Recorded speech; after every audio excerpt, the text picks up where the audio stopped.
ഏറ്റവും സ്നേഹം നിറഞ്ഞ SSFിൻ്റെ വൈലത്തൂർ ഡിവിഷൻ കമ്മിറ്റിയുടെ 2 ദിവസം നീണ്ടു നിൽക്കുന്ന ഈ സാഹിത്യോത്സവത്തിൽ ഇന്നത്തെ ഉദ്ഘാടന വേദി പ്രാർത്ഥന കൊണ്ട് ധന്യമാക്കിയ പ്രിയപ്പെട്ട KPH തങ്ങൾ കാവന്നൂർ അവറുകൾ, സ്വാഗത ഭാഷണം നിർവഹിച്ച SSF വൈലത്തൂർ ഡിവിഷൻ കമ്മിറ്റിയുടെ ജനറൽ സെക്രട്ടറി പ്രിയപ്പെട്ട M. ഷുഹൈൽ അവറുകൾ, അധ്യക്ഷത വഹിക്കുന്ന ഡിവിഷൻ കമ്മിറ്റിയുടെ അധ്യക്ഷൻ ഷംസുദ്ദീൻ സഖാഫി അൽ ഫിർദൗസി, എനിക്ക് പിറകിലുള്ള SSFിൻ്റെ സംസ്ഥാന ജനറൽ സെക്രട്ടറി ഉൾപ്പെടെ നിരവധി അതിഥികൾ എനിക്ക് പിറകിലുണ്ട്. എല്ലാവരെയും അഭിവാദ്യം ചെയ്യുന്നു.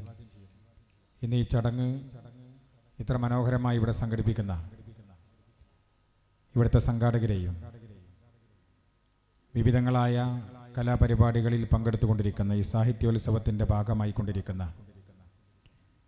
മത്സരാർത്ഥികളെയും അഭിവാദ്യം ചെയ്യുകയും ആശംസകൾ നേരുകയും ചെയ്യുകയാണ്. സ്വാഗത ഭാഷണത്തിൽ പറഞ്ഞത് നമ്മൾ യുണീക്കാണ് എന്ന് പറഞ്ഞു വെക്കാനാണ്.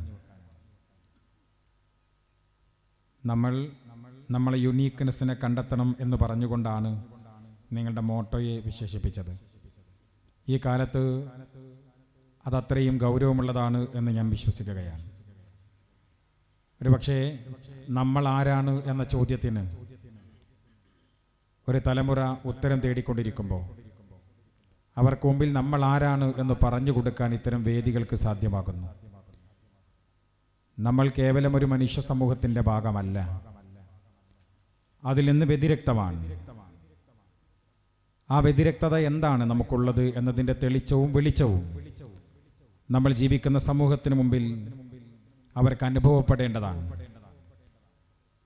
നമ്മൾ അവരിലേക്ക് പറഞ്ഞു കേൾപ്പിക്കുന്നതിനപ്പുറത്തേക്ക് നമ്മൾ ജീവിക്കുന്ന സമൂഹത്തിനിടയിൽ അവർക്കത് അനുഭവിച്ചറിയാൻ വേണ്ടി കഴിയണം.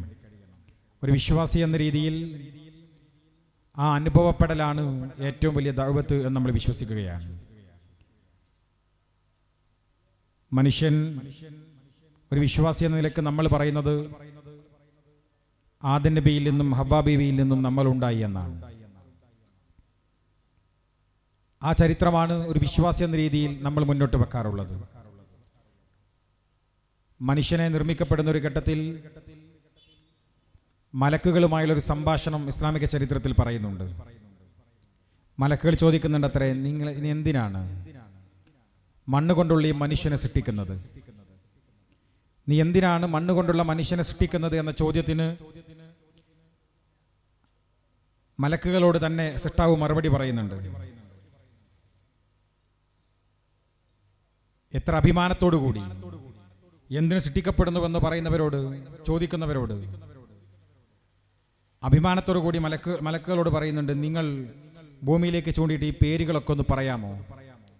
അതൊന്നും പറയാൻ കഴിയാതിരിക്കുന്ന അവർക്ക് മുൻപിലേക്ക് അള്ളാഹു എല്ലാ അറിവുകളും നൽകിക്കൊണ്ടൊരു മനുഷ്യനെ പടക്കുകയാണ്. മാത്രമല്ല ഇസ്ലാമിക ചരിത്രത്തിൽ പറയുന്നുണ്ട്, മനുഷ്യനെ നോക്കിയിട്ട് അള്ളാഹു അഭിമാനിക്കും എന്ന് പറയുന്നുണ്ട്. അങ്ങനെ നമ്മളെക്കുറിച്ച് നമ്മുടെ റബ്ബ്, നമ്മുടെ സൃഷ്ടാവ് അഭിമാനിക്കുന്ന ഒരു കൂട്ടരാണ് നമ്മൾ എന്ന ബോധ്യം എനിക്കും നിങ്ങൾക്കും ഉണ്ടാകേണ്ടതാണ്. ആ ബോധ്യത്തിലാണ് നമ്മൾ മുന്നോട്ട് പോകേണ്ടത്. വിശുദ്ധ ഖുർആനിലൂടെ അള്ളാഹു തന്നെ പറയുന്നുണ്ടല്ലോ, മനുഷ്യനെ നാം ഏറ്റവും നല്ല ഘടനയോടുകൂടി സൃഷ്ടിക്കപ്പെട്ടതാണ്. അള്ളാഹുവിൻ്റെ കോടാനുകൂടി സൃഷ്ടികളിൽ ഏറ്റവും മികച്ച ഘടനയോടുകൂടി സൃഷ്ടിക്കപ്പെട്ടത് മനുഷ്യനെയാണ് എന്ന് സൂറത്തുൽ അത്തീനിലെ 4-ാമത്തെ സൂക്തത്തിലൂടെ അള്ളാഹു നമ്മെ ഓർമ്മപ്പെടുത്തുന്നുണ്ട്. അപ്പം നമ്മൾ അള്ളാഹുവിൻ്റെ ഈ സൃഷ്ടികളിലെ ഏറ്റവും പ്രധാനപ്പെട്ട, ഏറ്റവും മികച്ച സൃഷ്ടികളിൽ ഒന്നാണ്. അവിടെ മാത്രമല്ല, മറ്റൊരിടത്ത് വിശുദ്ധ ഖുർആനിലൂടെ അള്ളാഹു പറയുന്നുണ്ട്, മനുഷ്യൻ സൃഷ്ടിക്കുക മാത്രമല്ല, അവനെ പഠിപ്പിക്കുക കൂടി ചെയ്തിട്ടുള്ളത് അള്ളാഹു ആണ് എന്ന് പറയുന്നു. മനുഷ്യനെ പഠിപ്പിക്കുക കൂടി ചെയ്ത അള്ളാഹു ആണ് എന്ന് പറഞ്ഞു വെക്കുകയാണ്. അപ്പം നമ്മൾ എത്രമേൽ സവിശേഷമായ അള്ളാഹുവിൻ്റെ സൃഷ്ടിയാണ്. നിങ്ങളുടെ മുദ്രാവാക്യം, നിങ്ങളുടെ മോട്ടോ നമ്മൾ യുണീക്കിനെ കണ്ടെത്തണമെന്നാണെങ്കിൽ നമ്മൾ എത്രമേൽ വലിയ യുണീക്കാണ്. ഈ സമൂഹത്തിലെ കോടാനുകൂടി സൃഷ്ടികളിൽ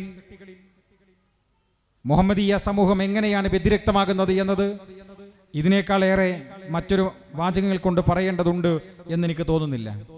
അത്രമേൽ വ്യതിരക്തമായി നിൽക്കുന്ന ഒന്നാണ് നമ്മൾ. ആ വ്യതിരക്തത നമ്മൾ പറഞ്ഞുകൊണ്ട് പ്രചരിപ്പിക്കപ്പെടേണ്ടതാണോ, നമ്മളിൽ നിന്ന് മറ്റുള്ളവർ കണ്ടെത്തേണ്ടതാണോ എന്ന പ്രധാനപ്പെട്ട ഒരു ചോദ്യമുണ്ട്. ഞാൻ പറയുന്നത് അത് മറ്റുള്ളവർക്ക് അനുഭവിച്ചറിയാൻ വേണ്ടി കഴിയണം. നമ്മളിൽ എത്ര പേർ നമ്മളിൽ നിന്ന് അങ്ങനെ അനുഭവിച്ചറിയാൻ കഴിയും വിധം അതിനെ പാകപ്പെടുത്തിയിട്ടുണ്ട് എന്നതൊരു ചോദ്യമാണ്. ആ ചോദ്യത്തിന് ഉത്തരം നമ്മൾ സ്വയം കണ്ടെത്തേണ്ടതുമാണ്. നമ്മളിന്ന് ജീവിക്കുന്നത് വിചിത്രമായ ഒരു കാലഘട്ടത്തിലാണ്. ആർട്ടിഫിഷ്യൽ ഇന്റലിജൻസിനും ആൽഗോരിതങ്ങൾക്കും മനുഷ്യന്റെ ചിന്തകളെയും അഭിരുചികളെയും വരെ നിശ്ചയിക്കാനും നിയന്ത്രിക്കാനും കഴിയുന്ന ഒരു കാലം. ഒരു പക്ഷേ ഞാൻ പിറകിലേക്ക് നോക്കുമ്പോൾ നിങ്ങൾ ഫ്ലക്സ് ബോർഡിലെ ഡിസൈനുകൾക്ക് പോലും ആ അൽഗോരിതങ്ങളുടെയും ആർട്ടിഫിഷ്യൽ ഇന്റലിജൻസിന്റെയും ടച്ച് ഉണ്ട് എന്നത് നമ്മളെ എത്രമേൽ അത് ക്യാച്ച് ചെയ്തിരിക്കുന്നു എന്നതിന്റെ ഏറ്റവും പ്രധാനപ്പെട്ട ഉദാഹരണങ്ങളാണ്. അത്രമേൽ മനുഷ്യനെ ഇത് പിടിപ്പെട്ടിരിക്കുന്നു. ഒരു പക്ഷെ അത് രാവിലെ നമ്മൾ എണീറ്റാൽ ഞാനെന്തു കാണണം, ഞാനെന്തു വായിക്കണം, എൻ്റെ ചിന്ത എങ്ങനെയാണ് പോകേണ്ടത്, എൻ്റെ രാഷ്ട്രീയ വായനകൾ എങ്ങനെയാണ് ഉണ്ടാകേണ്ടത്, ഇതെല്ലാം ഒരു മൊബൈൽ ഫോണിലൂടെ നിയന്ത്രിക്കാൻ കഴിയുന്ന, നമ്മുടെ മനസ്സിനെ പോലും നിയന്ത്രിക്കാൻ കഴിയുന്ന ഒരു പുതിയ കാലത്ത് ഫോണിലെ കോർപ്പറേറ്റ് അൽഗോരിതങ്ങൾക്ക് എൻ്റെയും നിങ്ങളുടെയും പർച്ചേസിംഗ് കപ്പാസിറ്റിയെയും ചിന്താശക്തിയെയും ഒക്കെ വിലക്കെടുക്കാൻ കഴിയുന്ന വിചിത്രമായ ഒരു സാംസ്കാരിക പ്രതിസന്ധികളിലൂടെ ഈ പുതിയ കാലത്തിന്റെ കൗമാരം മുന്നോട്ട് പോകുമ്പോൾ ഇവിടെ നിങ്ങൾ ചർച്ച ചെയ്യാണ് നിന്റെ നീ കണ്ടെത്തണമെന്ന്. നമ്മൾ വ്യതിരക്തമാണ് എന്ന് ഒരു സമൂഹത്തെ യസഫിന്റെ ഈ സാഹിത്യോത്സവം ഓർമ്മപ്പെടുത്തുകയാണ്. നിങ്ങൾക്കറിയാം, കഴിഞ്ഞ 3-4 മാസങ്ങൾക്ക് മുമ്പേ ഇറങ്ങിയിട്ടുള്ള ആഴ്ചപ്പതിപ്പിന്റെ കവർ പേജ് റോബോട്ട് ഒരു നോവൽ എഴുതി എന്നതുമായി ബന്ധപ്പെട്ടാണ്. ലോകത്തെ ആദ്യത്തെ AI നോവൽ പ്രസിദ്ധീകരിച്ചതുമായി ബന്ധപ്പെട്ടാണ് മാതൃഭൂമി ആഴ്ചപ്പതിപ്പിന്റെ കവർ പേജ് ഉണ്ടായത്. അതിൽ പറയുന്നത് ആ നോവലിന്റെ തന്നെ നാമകരണം ചെയ്യപ്പെട്ടത് ഡെഡ് ഓഫ് ദി ഓഥർ എന്നാണ്. എഴുത്തുകാരൻ മരണപ്പെട്ട ഒരു നോവൽ ജനിക്കുന്നുവെന്നാണ്. AI ഒരു പുതിയ നോവൽ എഴുതിയിരിക്കുന്നു. ആ നോവലിനെ കുറിച്ച് ലോകം ചർച്ച ചെയ്യപ്പെടുന്നു. അത് പുതിയ കാലത്തിന്റെ മുൻപിലേക്ക്, നമ്മുടെ മുൻപിലേക്ക് വരുന്നു. അവിടെയും ഒരു ചോദ്യം ബാക്കിയാണ്. ആ എഴുതിയ നോവലുകൾക്ക് ഹൃദയസ്പർശം ഉണ്ടാകുമോ? എഴുത്തുകാരന് ഹൃദയമിടിപ്പുണ്ടാകുമോ? ആ വികാരങ്ങളെ അതുപോലെ കൈമാറാൻ വേണ്ടി കഴിയുന്നുണ്ടോ? അവകാശബോധത്തിന്റെയും അനുഭവങ്ങളുടെയും കഴിവിലാണോ അത്തരം നോവലുകൾ പിറക്കുന്നത്? ഒരിക്കലുമല്ല. പക്ഷേ നോവലുകൾ അങ്ങനെ പിറക്കാൻ തുടങ്ങിയിരിക്കുന്നു.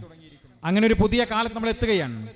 മെഷീനുകൾ മനുഷ്യനെ ചിന്തിപ്പിക്കാനും പ്രചോദിപ്പിക്കാനും പുതിയ കാലത്ത് നമ്മളെ നിയന്ത്രിക്കാനും കഴിയുന്ന ഒരു കാലത്തിലേക്ക് നമ്മൾ എത്തിയിരിക്കുന്നു. അവിടെ നമ്മുടെ തനിമ നഷ്ടപ്പെട്ടുകൂടാതെ, നമ്മുടെ തനിമ കൈവിട്ടു പോകാതെ ആ വ്യതിരക്തതയെ സൂക്ഷിക്കാൻ നമുക്ക് സാധ്യമാകണമെന്ന ഓർമ്മപ്പെടുത്തലാണ് ഈ സംഗമത്തിലൂടെ നിങ്ങൾ പറയാൻ ശ്രമിക്കുന്നത് എന്ന് ഞാൻ വിചാരിക്കുകയാണ്. ലോകപ്രശസ്തനായ ചിത്രകാരൻ പ്ലാബോ പിക്കാസോയോട് ഒരാൾ ചോദിക്കുന്ന ഒരു ചോദ്യമുണ്ട്. നിങ്ങൾ എത്ര കഷ്ടപ്പെട്ടാണ് ചിത്രങ്ങൾ വരയ്ക്കുന്നത്? നിങ്ങൾ എന്തുകൊണ്ടാണ് ലോകത്തുള്ള മറ്റു ചിത്രകാരന്മാരെ പോലെ വളരെ എളുപ്പത്തിൽ ചിത്രങ്ങൾ വരച്ചു തീർക്കാത്തത്? അല്ലെങ്കിൽ നിങ്ങളുടെ ചിത്രങ്ങൾ എന്തുകൊണ്ടാണ് എപ്പോഴും വ്യതിരക്തമായി മാറുന്നത്? പിക്കാസോ അതിന് പറഞ്ഞ മറുപടിയുണ്ട്. മറ്റുള്ളവരെ പോലെ വരയ്ക്കാനായിരുന്നുവെങ്കിൽ എനിക്കൊരു ദിവസം മതിയായിരുന്നു. എന്നാൽ എന്നെപ്പോലെ മറ്റുള്ളവർക്ക് വരയ്ക്കണമെങ്കിൽ എൻ്റെ ആയുസ് മുഴുവൻ അവർക്ക് വേണ്ടി വരുമായിരുന്നു. അത് വ്യതിരക്തതയാണ്, അത് അദ്ദേഹത്തിന്റെ തനിമയാണ്. നമ്മൾ പറയാറുണ്ട്, ആയിരങ്ങളുടെ ഇടയിൽ നിൽക്കുമ്പോഴും എനിക്ക് ശരിയെന്ന് തോന്നിയാൽ, ഞാനൊരു ശരിയെന്ന ആത്മബോധം നമുക്കുണ്ടെങ്കിൽ, ആയിരങ്ങൾക്കിടയിൽ നിന്നുകൊണ്ട് വ്യതിരക്തമായ ഒരു ശബ്ദത്തെ ഉയർത്താൻ എനിക്കും നിങ്ങൾക്കും സാധ്യമാകും. തെരുവിൽ എത്ര പേർ കൈയടിക്കുന്നു എന്നത് ഞാൻ കൈയടിക്കാൻ കാരണമായ ഒന്നല്ല. തെരുവിൽ എത്ര പേർ തൊണ്ടപൊട്ടിയൊരു മുദ്രാവാക്യം വിളിക്കുന്നു വന്നത് ആ മുദ്രാവാക്യം ഞാൻ ഏറ്റുവിളിക്കാൻ ഒരു കാരണവുമാകുന്നില്ല. നോക്കൂ, തെരുവിൽ എത്ര പേർ ആഹ്ലാദ നൃത്തമാടുന്നു എന്നത് ഞാൻ ആഹ്ലാദ നൃത്തമാടാൻ ഒരു കാരണവുമല്ല. കാരണം ഞാൻ എൻ്റെ തനിമയെ കാത്തു സൂക്ഷിക്കുന്നവനാണ്, ഞാൻ എൻ്റെ സ്വത്വത്തെ കാത്തു സൂക്ഷിക്കുന്നവനാണ്, ഞാൻ വ്യതിരക്തമുള്ളവനാണ്. അതുകൊണ്ട് 1000 പേരുടെ കയ്യടികൾക്കിടയിലും നിശബ്ദമായിരിക്കാനുള്ള എൻ്റെ കരുത്തിന്റെ പേരാണ് എൻ്റെ വ്യതിരക്തത എന്ന് പുതിയ തലമുറ തിരിച്ചറിയുക എന്നത് ഏറ്റവും പ്രധാനപ്പെട്ട കാര്യമാണ്. ഏറ്റവും പ്രധാനപ്പെട്ട കാര്യമാണ്. ഒരു വിശ്വാസി എന്ന രീതിയിൽ നമുക്ക് ചില വ്യതിരക്തതകളുണ്ട്. കവി പറഞ്ഞില്ലേ, ഈ ഒഴുക്കിനൊപ്പം ഒഴുകിപ്പോകാനാണെങ്കിൽ നിനക്കെന്തിനാണ് പങ്കായം എന്ന് കവി ചോദിച്ചതുപോലെ, കാലത്തിന്റെ കുത്തൊഴുക്കിനൊപ്പം ഒഴുകിപ്പോകാനാണ് നമ്മളെല്ലാവരും ഇങ്ങനെ നിൽക്കുന്നതെങ്കിൽ ഈ വിശ്വാസത്തിന്റെ അടിത്തറ നമുക്കെന്തിനാണ്? അങ്ങനെ ഒഴുകിപ്പോകേണ്ടവരല്ല, നമ്മൾ തിരുത്തു പറയേണ്ടവരാണ്. ആ തിരുത്തിന് വിരൽ ചൂണ്ടേണ്ടവരാൻ. ആൾക്കൂട്ടങ്ങൾക്കിടയിലും ഒറ്റയാനായിരിക്കുമ്പോഴും എൻ്റെ വിശ്വാസത്തിൻ്റെ അടിത്തറയിൽ നിന്നുകൊണ്ട് വിയോജിപ്പിൻ്റെ ശബ്ദമുയർത്താൻ പാകപ്പെട്ടവനും അതിന് കഴിവുള്ളവനുമായി മാറാനാണ്. അത് എൻ്റെയും നിങ്ങളുടെയും അടിത്തറയുടെ ഉറപ്പാണ്. ഞാൻ എൻ്റെ പ്രിയപ്പെട്ട SSFന്റെ ഈ സാഹിത്യോത്സവത്തിലെ വയലത്തൂർ ഡിവിഷനിലെ ഈ സംഗമത്തിൻ്റെ ഔപചാരികമായ ഉദ്ഘാടന കർമ്മം നിർവഹിക്കുമ്പോൾ നിങ്ങൾ ആമുഖ ഭാഷണത്തിൽ പറഞ്ഞ വാചകത്തെ ഞാൻ അടിവരയിട്ട് പറയുകയാണ്. തനിമയെ കണ്ടെത്തുക, നമ്മുടെ വ്യതിരക്തത എന്താണെന്ന ബോധ്യമുണ്ടാവുക, നമ്മൾ ആരാണെന്ന തിരിച്ചറിവുണ്ടാവുക. ആ തിരിച്ചറിവും ആ ബോധ്യവും ഈ പുതിയ കാലത്തും നമ്മളെ മുന്നോട്ട് നയിക്കട്ടെ എന്ന് മാത്രം പറഞ്ഞുകൊണ്ട് ബിസ്മില്ലാഹിർ റഹ്മാനിർ റഹീം എന്ന നാമത്തിൽ ഔപചാരികമായി ഈ സംഗമം ഉദ്ഘാടനം ചെയ്തുകൊണ്ട് അവസാനിപ്പിക്കുന്നു. അസ്സലാമു അലൈക്കും വറഹ്മത്തുള്ളാഹി വബറകാതുഹു.